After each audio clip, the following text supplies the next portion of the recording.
Well, hello, everybody. Welcome back to Behind the Wings. I'm Lizzie Maurer, the SAAC president. I'm Chris Hoover, the SAAC vice president, and we're here with the co-head coach of the swim team, Nathan Fubio. What's going on, guys? Yes, so before we get started, we are going to go into our Falcon recap, and we have a pretty big one today. So, Chris, let's get this started. First off, we have acrobatics and tumbling. They kicked off the new season with a tri-meet against Glenville State and West Liberty. The Falcons scored a 264.885 and won both matchups as the Pioneers scored 244.56 and the host received a 232.96. Briley Knotts was named the Specialist of the Week by the NCATA for that week. The team play continued against Wheeling University, and they were able to outscore the Cardinals 261.79 to 137.525. The Falcons' Katie Cole was selected as the MEC Acrobatics and Tumbling Athlete of the Week, with teammate Azaria McWhorter-Martin earning MEC Acrobatics and Tumbling Specialist of the Week honors. Moving to wrestling, they hit the road one final time for the regular season against Shippensburg University. The Falcons fell to the Raiders 28-14. But then the wrestling team hosted Davis and Elkins College for the final duel of the regular season, and the Falcons capped off the year in style with a 46-4 victory on their senior day. Winning matches were Nate Pelski, Caden Bayer, Austin Gibson, and Ethan Bebe. For women's basketball, they picked up a road win over Wheeling University, 74-60. Alyssa D'Angelo led all players with 27 points as she went 5-8 from three and going 6-7 at the free throw line. The team then hosted West Liberty in Mountain East Conference play. The Falcons pulled away from the Hilltoppers to take home the win, 94-60, to cap off senior day. Leslie Huffman led all scorers with 24 points as she eclipsed the 1,000-point mark in her career. The 24th ranked team faced Point Park University in its home game, and the Falcons were able to defeat the Pioneers 70-61, and they clinched Mountain East Conference regular season crown. Leslie Huffman had a strong performance with 29 points, 9 rebounds, and 3 steals. The 11th ranked Fairmont State University men's basketball team hit the road to face Wheeling University as well. The Falcons held a slight advantage at half and never looked back as they bested the Cardinals 71-64. David Jolander led the Maroon and White with 17 points and 9 rebounds. The men's basketball team squared off in a ranked rematch against the West Liberty Hilltoppers. The Falcons were unable to overcome a strong second half by the Hilltoppers, dropping the game by the final score of 81-77. Andre Harris led the Falcons with 21 points while also corralling 9 rebounds. The team welcomed Point Park University to campus for the first time since the 2011-2012 season. Despite trailing at the half, the Falcons were able to use a 44-point second half to claim the win, 72-61. Andre Harris paced all scorers with 19 points while also grabbing 5 rebounds. From the GMAC MEC Swimming Championship, we have the 200 medley relay with Carter Rudderman, Zach Bishop, Patrick Fubio, and Grant Ridenauer winning first in the conference with the 4th straight year in a row that they have won that event. In the 200 free relay, Zach Bishop, George Ferguson, Adam Demery, and Grant Ridenauer finished 3rd. For the women's, Alexis Antal, Olivia Ridenauer, Mara Johnson, and Zoe Hoover placed 3rd in the 200 medley relay. And Zoe Hoover, Rachel Shyrock, Alexis Antal, and Mia Averzino finished 3rd in the 200 freestyle relay. Zoe Hoover picked up a 2nd place finish in the 50 free on the second day of finals. The women's 400 medley relay of Alexis Antal, Olivia Ridenauer, Mara Johnson, and Zoe Hoover earned 2nd team All-MEC. For the men, the team earned a 1st team All-MEC honor in the 400 medley relay, which finished 3rd place with Carter Rudderman, Zach Bishop, George Ferguson, and Patrick Fubio coming 2 100ths off of the school record. Patrick Fubio also earned All-MEC honors for the 100 fly as he finished 3rd. Carter Rudderman also garnered All-MEC honors in the 100 fly and the 200 free. Day 3 on the men's side, the biggest results came in the 100 back when Carter Rudderman earned 2nd place. The time earned him 1st team All-MEC honors and set a qualifying time with the NCAA B standard for the event while also breaking the school record. Finishing right behind him was Patrick Fubio, who got 2nd team All-MEC. Zach Bishop earned 2nd team All-MEC for the 100 breaststroke. For the women's, the group of Rachel Shyrock, Alicia Perez, Olivia Ridenauer, and Mia Averzino combined for 6th place in the 800 free relay and was named All-MEC honorable mention. Averzino also earned honorable mention status in the 500 free. Another honorable mention status was given to Alexis Antal, who swam the 100 back. On the final day of the championship, Zoe Hoover picked up the first MEC honors in the 100 freestyle and was named honorable as she was named honorable mention. Mara Johnson added in the 200 breast as she finished 9th and earned honorable mention status. In the first event of the day, the team of Zoe Hoover, Rachel Shryock, Alexis Antal, and Mia Abergino swam the 400 free relay and were named MEC honorable mentions. For the men, Patrick Fubio was named honorable mention in the 100 freestyle as he swam the event in 47.83. Fubio also took home second place in the 200 backstroke and named first team All-MEC. In the same event, Cardell Redeman placed 5th and earned MEC honorable mention. Zach Bishop picked up second team All-MEC in the 200 breast. And in the 400 free relay, the pairing of Patrick Fubio, Grant Ridenauer, Adam Demery, and Carter Redeman swam to 4th place and were named second team All-MEC. The men's team finished second overall, and the women's earned 3rd among All-MEC teams. That was a big one. It was. All right. Well, we will wrap up our recap with tennis. The Fairmont State University men's tennis team battled the University of Virginia Wise at a neutral site. The Falcons fell to the Cavaliers 5-2. The Fairmont State women's tennis team also faced the UVA Wise Cavaliers to open the spring portion of the season. The Falcons were victorious in the match 4-3. In the singles with a win from Maria Fonseca, Laura Smith, and Laura Maciel. In the women's doubles, 3 partners took home a win. The Falcons' Gabriel Messu was named the MEC Men's Tennis Player of the Week, while Maria Fonseca earned the MEC Women's Tennis Player of the Week honors. Fonseca helped FSU to a 4-3 win over UVA Wise as she won a perfect 2-0. At first singles, Fonseca beat the Cavaliers' Antola Campanido in straight sets 6-2, 6-3. Then her teammate Jada May Okoye were victorious at second doubles by the score of 6-2. Messu boasted a perfect day in the team's match against UVA Wise. Messu started the day with a straight set win at first singles with scores of 6-3 and 6-1. Messu and Kasunko Haruto picked up the lone win for the Falcons at first doubles with the 6-3 win over Yi Hisun Chin and Danielle Gonzalez Garza. And I'm sorry with the names. I'm really bad, but we're trying to get better. And that wraps up our Falcon recap. All right, with that Falcon recap done and over, we are going to move into our interview portion. Chris, do you want to get things started for us? Yeah, so if you could, just tell us a little bit about yourself and how you ended up at Fairmont State. Yeah, so my name is Nathan Fubio, obviously, and I'm from Clarksburg, West Virginia originally, and went to Robert C. Byrd High School. Actually a tri-sport athlete in high school. Wow. I did soccer, swimming, and then I did tennis as well, just because I guess I had nothing else better to do. I've seen some pictures of you on hurdles, too. I'm okay, yeah. I ran track for 1 year and then decided that was not fun, so I dipped out of that. But, yeah, so I did a lot of stuff in high school. Then in college, swimming was just kind of a passion of mine, and I actually had some prior connections to Fairmont. My uncle, back in 2000, swam for Coach Pat here at Fairmont State, so obviously he had a lot of great things to say about him in this program. Getting to meet Coach Pat as a recruit out of high school, I really bought into a lot of that and ended up committing here at Fairmont State. Ended up staying 5 years, got my master's, got my undergrad here as well, and still living in Fairmont, staying here on the coaching staff. I love that. That's always fun. There's a lot of family connections, I feel like, that we're hearing about.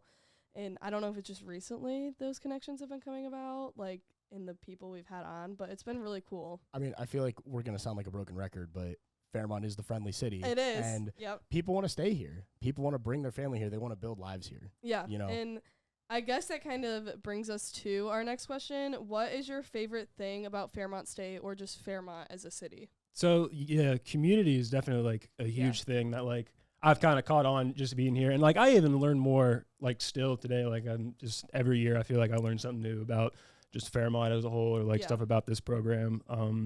One of those things, like, especially now I see it a lot more as a coach, the alumni outreach and just support that the alumni have in our program is huge. So it's really cool getting to meet a lot of different people that have come through this program like years and years ago, just still showing their support and getting to learn stories about them when they were here as an athlete as well. So yeah, definitely like that community, and then that like alumni outreach and support is definitely like, it always amazes me. Strong. And I feel like even this team last year was privileged to see all of that support come out as we were able to dedicate the pool to the former head coach, Steve Mahaney. I believe they raised, it was $30-something thousand. It was something, yeah. That's awesome. Yeah, just to see like this really like this older group from the 90s come out and support Fairmont State still. Be able to give all that. It really is a testament to what this school can do. And it speaks to the community aspect. And I know swim has a really, really strong alumni connection, and we've seen it kind of infiltrate into the full university and kind of rebuilding that alumni community, and swim has done a really amazing job. So I'm really happy you brought that up, because I know Acro's having our alumni meet soon, and it's really cool to see other sports kind of latching onto that idea and seeing what swim has done with alumni and the community and all of that. And it's like, I just think that's so fun. Like it's incredible. Yeah, like as you said, like that event as a whole, like I don't know like what I originally was expecting, but like the turnout was incredible. Like we couldn't have asked for a better turnout, and that's awesome. Steve Mahaney and like all the old coaches for Fairmont Stadium got to come down. All of Mahaney's swimmers came down, and we had a pretty big packed house. And I even got to meet Steve Mahaney myself. I had a conversation with him and conversation with a couple other people. So no, it was an absolutely incredible event. That's so cool. That just makes me smile. I wish I could have been there. Like, I can't go back in time and like go to it, but like I wish I was there now. Like, that's so cool, and I'm sure the community feel was super strong there, which is really awesome and seen throughout all of campus too. And just again getting to see like the pride that generations of people who have come through this university have for the university is amazing. Mm-hmm. I could talk about this for days, but we probably shouldn't, because we have a lot more questions. But Chris, you want to go on this one? Yeah. So, what was this season like as a new coach? And with that, also, we'll leave it at that. What was the season like as a new co-head coach with Coach Pat? As a whole, I mean, it was a pretty eventful season. I guess just begins to kind of start it. Definitely, a lot of ups and downs, a lot of challenges kind of thrown our way at the beginning. A lot of hectic stuff, kind of getting a little bit out of our control. But I think just kind of overall throughout the season, just the unity and dedication and like resiliency that like this team has shown throughout the season, through stuff that happens in our training and stuff that kind of happens out of our control, just to be able to see everyone kind of come together. And then like that last stretch we had when we got back from New Year's, those last few dual meets that we had leading into conference and then at the conference championship, definitely kind of put a huge exclamation mark on the entire season. It was absolutely incredible. Like I felt really, really great kind of after our conference championship, just really proud of everyone, how everything kind of finally came together, and it just all finally kind of worked out. So I love that. And had you coached before this, or is this like your first kind of, I don't want to say dipping your toes in the water, because this is a swim coach and a swim podcast, but like, is this your first coaching experience ever?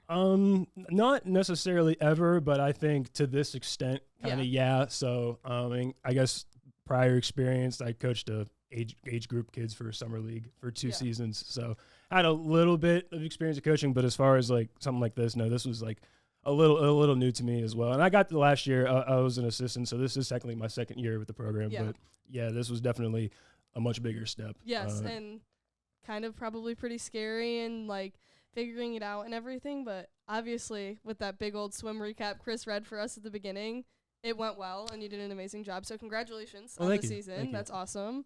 But this is going to be the fun question that Chris held himself off on for a second. But what is it like to coach the team that you once swam on? It's it means a lot to me. So I think like I had one of those like really good college experiences as an athlete, where I got to come into a program and learn about like this program, learn about its history and its culture. And I got to like actually understand what it means to like have pride in being a Falcon. And that's something like I held to my heart as an athlete. And even after graduating, it's something that like I still am really proud of. Like I look back on that and like I'm really proud that I got to be a Falcon. So, and I wanted to continue my support as well as an alumni after this program. I knew I wasn't going to be done once I graduated.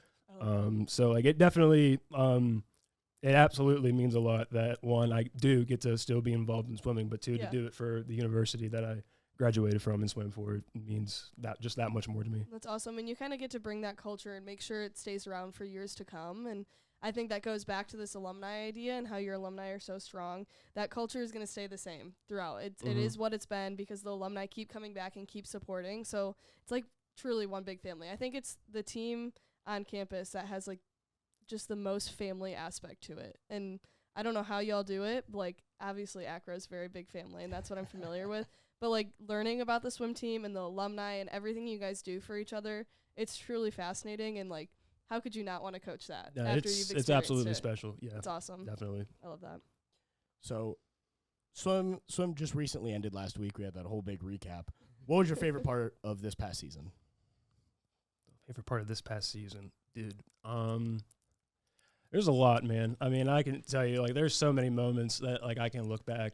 Yeah, I'm still, like, looking back, like, just reflecting. I mean, it's only been 2 weeks, but, like, still, I'm just trying to unpack everything. And there's, like, there's a lot of huge moments and, like, huge milestones that, like, I'm still trying to, like, unpack and, like, really just be appreciated for. So a couple of those that, like, really just kind of stand out. One of those being as getting Tori being able to swim at the conference championship. So she was out all year last year with an injury and even kind of battled that a little bit at the beginning of this season. So to finally see her swim at our conference championship and swim really well, like that was an awesome, huge moment. Like she was crying happy tears. We were like really like happy for her as well. So like that was super, super awesome. Carter he had a massive season, getting a little taste of that national cut action, got to be cut. Like that was huge. He had a huge year, and like just seeing like stuff like that where like all that work does finally start to pay off, and like just seeing people celebrate is just like the coolest feeling in the world to like sit back and watch that.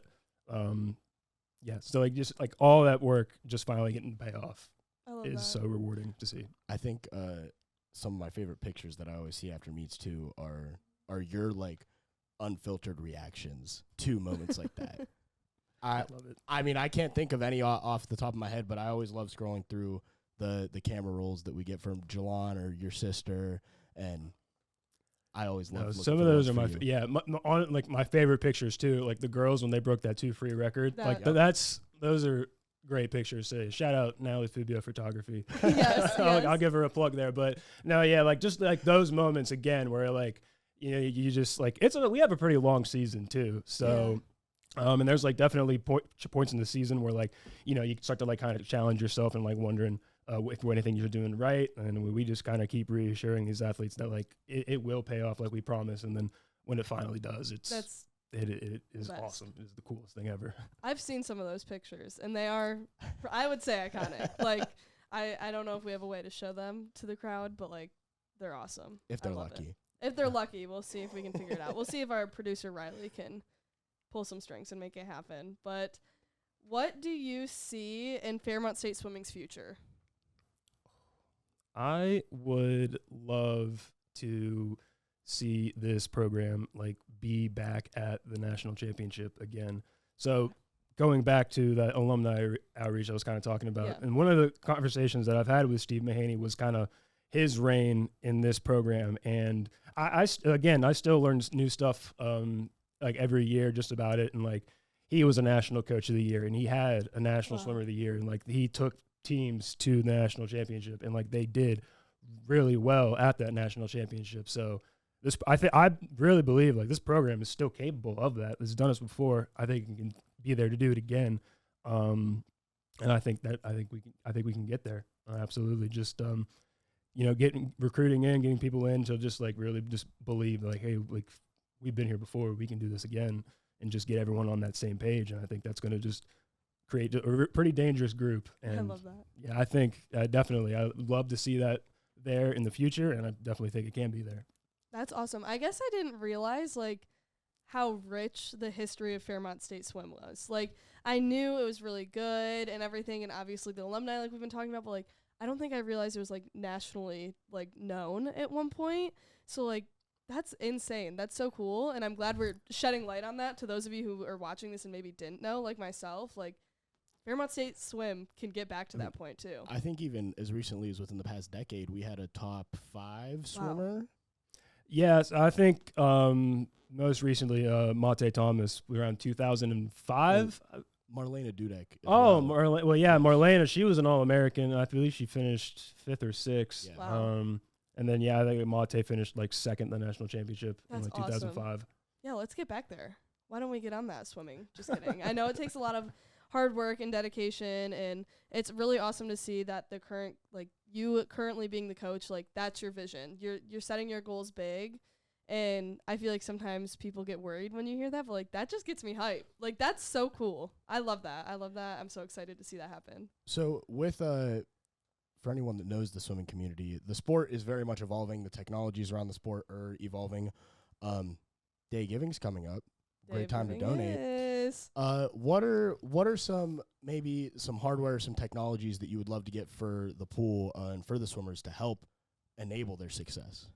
I think underwater cameras would be massive. So like, you know, we can only see so much on top of the water, and like there's a lot of stuff that goes under the water as well that could need correction, or just at least understanding of what some people are doing under the water. And like our technique that we kind of do now is that I just stick my phone under the water and then blow on it really hard to get all the water out, and then play back the footage. So, you know, not the best system in the world, but it works for right now. But no, I think, yeah, as you said, like the technology and like it's so advancing in the sport. But like, yeah, the underwater cameras would just be humongous. And then there's a bunch of different kind of like, you know, resisted stuff. And like they have these different machines that can like test acceleration points and like underwater kicks and stuff. So it does get pretty advanced, but just got to scrape the surface with some cameras. That'd be pretty cool. Well, I just started like pool rehab with athletic training, and our athletic trainer was like, I wish I had underwater cameras to see like how you're running and walking underwater. So like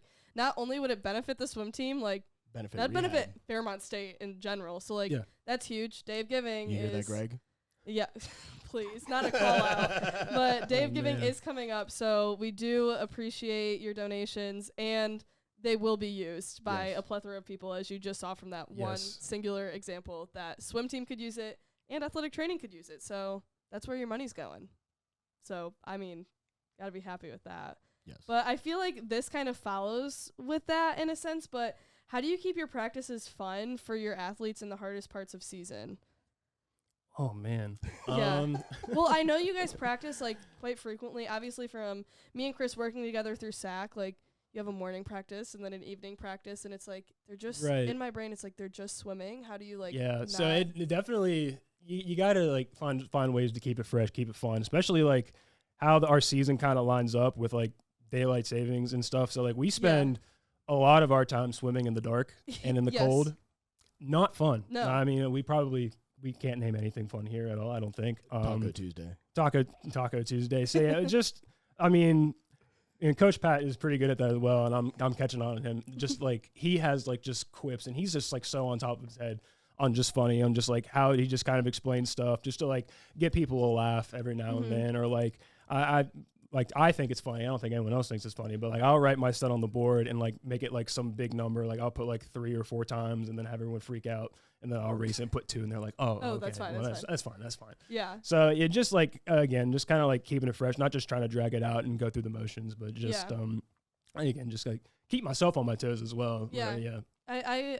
I've seen the whiteboards in there every once in a while with your guys's like workouts or whatever you're doing for the day, and sometimes I'm like, is that like for real or are they joking? And then there's random quotes everywhere, so I feel like you guys do a really good job at keeping it fun, but like that's got to be tough. It was also a stretched time where there was just a question of the day, like every single day, or like Adam or like somebody was just writing something on the board or with the polls. Yes. I don't know. Yes. Again, just get Little something. things. Yeah, just little things like that end up adding up. Just again, that's awesome. Yeah, keep it fresh. Water polo also helps. Water polo does also help. I feel like the swim team is so fun, and you guys like keep it hidden slightly, but I'm getting it out of you guys this year. I have to. So, what is one piece of advice that you would give to any college athlete? Ooh, man. Enjoy the process. I mean, it's not going to come fast. It's definitely not going to come easy, but, I mean, you know, now people have 5 years, but at least have like 4 years, and like take it a year at a time, take it a month at a time. Like, I mean, obviously like set goals, of course. But understand like there is the process, and like, you're going to have those ups and you're going to have those downs, and it is going to be okay. Just continue to trust that training, trust your coaches, trust yourself too. I mean, that's definitely huge, but yeah, overall, just enjoy the process. I love that. I think that's as real as it gets. I mean, yeah. I feel like that's something I needed to hear right now too. Like, I just need to trust it and enjoy it. I love that. Chris, this is a me question. I keep, It's okay. Okay, this is our final like serious, deep question, but How do you balance your personal life with your coaching life? So this year was actually very difficult for me to do. So yeah, to kind of shape out how this season happened, I got married in the end of September, and then immediately found out like how our season started, and just kind of going with that. And like I also have a full-time job in this as well. Like I was originally just a volunteer assistant, so yeah, I'll be honest, like the first month was pretty hard of just trying to figure out how to have that balance of like, okay, like my actual 9-to-5 work and like actually having a season. I got the hang of it. Getting around like November, but it was just a matter of just being strict to a schedule, being like, okay, like I know this time is dedicated to my work, this time is dedicated to swim, and it's just like what I do with the hours outside of like making sure I'm having like quality time with myself, quality time with my wife, quality time with my dog. Just so I'm not just like working and sleeping and eating and working, sleeping, eating, like actually, taking that time. So I just had to really just schedule and just like prioritize myself at sometimes as well, like outside of those work hours. Yeah.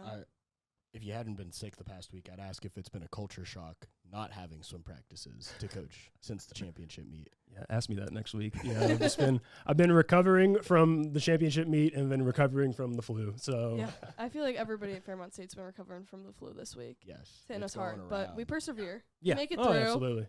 So all right. So to get a little more lighthearted, who's your favorite Marvel superhero that is not Spider-Man? Oh my goodness.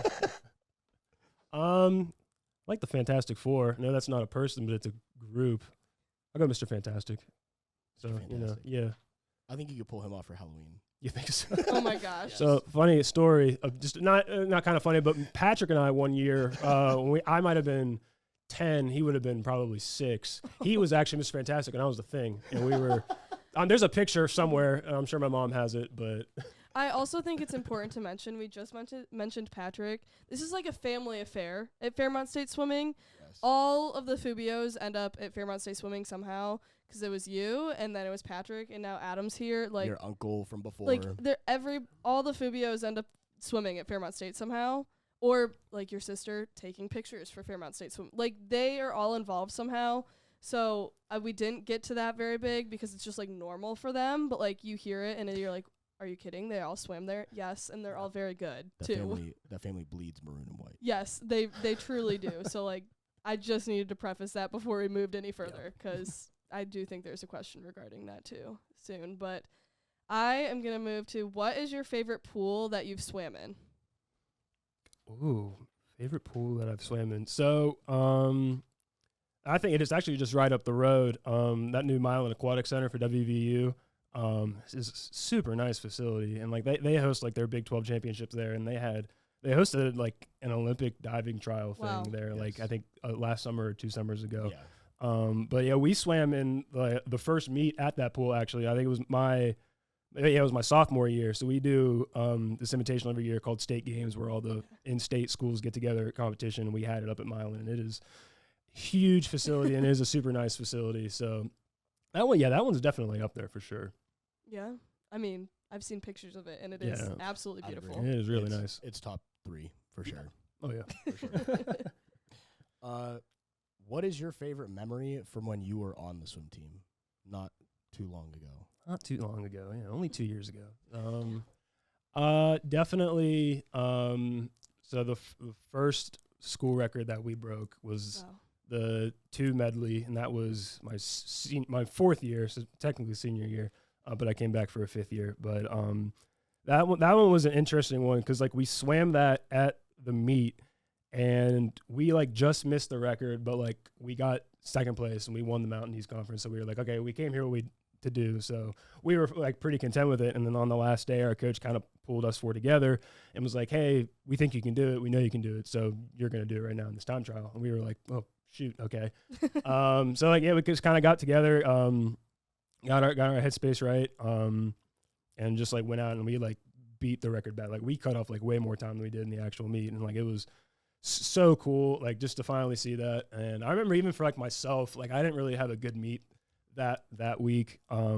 So just to be able to kind of bring that home, I anchored it. And then just to finally like see that we absolutely shattered it, and just have my teammates, Pedro and Majester, just celebrating like crazy. And then I got out of the water. I got to hug Patrick because we were both on the record together, and it was That's so cool. to share that with him. I mean, is like it's really awesome. Like it just means that much more to me. I remember that happening too, cause like that was just so cool. I watched that and I was like, oh my gosh, like, and it was just cool cause like it was so you guys broke the record. It wasn't like, oh, they barely broke it and like somebody else is gonna come around. No, like y'all shattered that, and it was awesome. Smacked it. Yeah, it was pretty good. I couldn't imagine being a part of it. That'd be so cool. I can't help but smile. It was. I remember the energy on the pool deck that day. It was incredible after a long meet. Yeah, no, it was awesome. There's a picture somewhere of me like hugging Patrick afterwards, and it's like it is like one of my favorite pictures because we finally was just like, yeah, we did it. Like, and I think that one too, because then like we knew that we were capable of this, and then the next year I came back for my 5th year, and we ended up breaking like 2 more records together, and like he finally got on the board individually, and that started his whole hiatus of breaking. I don't even know how many at this point. But no, it was really cool. Well, now on the topic of Patrick, we must ask, do you have a favorite sibling? I don't know. So like the sigh. Yeah. I like mesh with all 3 of them in like a different way that like I couldn't mesh with them with anyone else. Like Patrick and I can talk swimming. I can talk swimming with Patrick more than anybody. Adam and I have like this like stupid sense of humor that like I can only have with Adam, and like and Natalie and I can like talk like kind of like creative stuff. Like she takes the pictures and like I kind of help with the graphics, and Riley helps with those too. So like I talk to like I got creative stuff with Natalie that I can't talk with anybody else. So like I have my own thing with each 3 of them, but no, I won't pick just one. Oh. Yeah. Okay. Yeah. Good answer. Good answer. We'll see when the cameras are off. What is your dream Lego set? It could be one that exists. It could be one that you make up. This is the biggest Lego fan I've ever met. I do have a lot of Legos. My biggest dream for the longest time was that massive Lego Hogwarts Express, which I do have. So Wow. I don't know if I have one yet, but it sits on. We have a little dining room table in our apartment, and it sits right there, and it takes up literally the entire table. It's got lights in it and everything. It does. That's awesome. Lights in it. It's really cool. I'm a big Harry Potter fan as well, so it's kind of cool. It's pretty cool. Chris, do you have any more questions? That's all I got.